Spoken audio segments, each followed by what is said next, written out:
Hello friends, welcome to my little channel. বন্ধুরা, আশা করি আপনারা সবাই ভালো আছেন, আমিও ভালো আছি। এই যে ভিডিওটা দেখছেন, এটা শীতের সময়ের আমার সবজি বাগান। সেই সময় আমার সবজি বাগানটায় দেখুন কত সবজি লাগিয়েছিলাম আমি, তারই একটা ছোট্ট ভিডিও ক্লিপ আজ আপনাদের সামনে তুলে ধরলাম।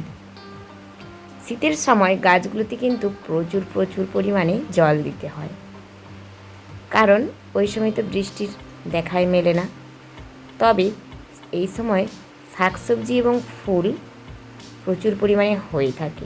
তবে এখন কিন্তু গাছে আর সেভাবে জল দিতে হচ্ছে না, কারণ জ্যৈষ্ঠের শেষের দিকে হলেও এখন প্রায় সময় হচ্ছে আকাশে বৃষ্টি। এই দেখুন, দুপুর না হতে হতে আকাশে বৃষ্টির শুরু।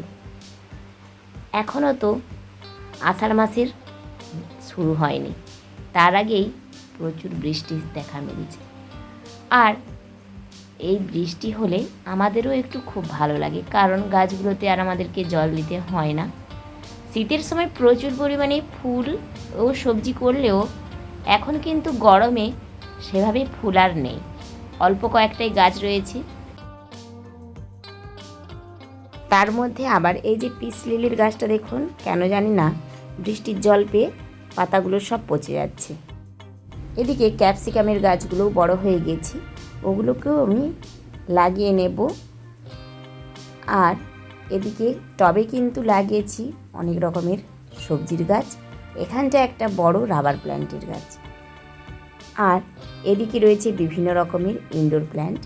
শীতের সময়ে যে অ্যাডেনিয়ামটা দেখিয়েছিলাম, দেখুন সেই অ্যাডেনিয়ামটা এখন কত সুন্দর একটা রূপ নিয়েছে।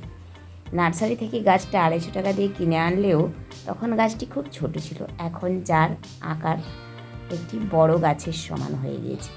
তবে এই বর্ষাকালে বৃষ্টি হলেই মনে হয় যেন ঘরে বসে কিছু একটা মুখরোচক খেতে, কিন্তু বাড়িতে ময়দা নেই, কী করব?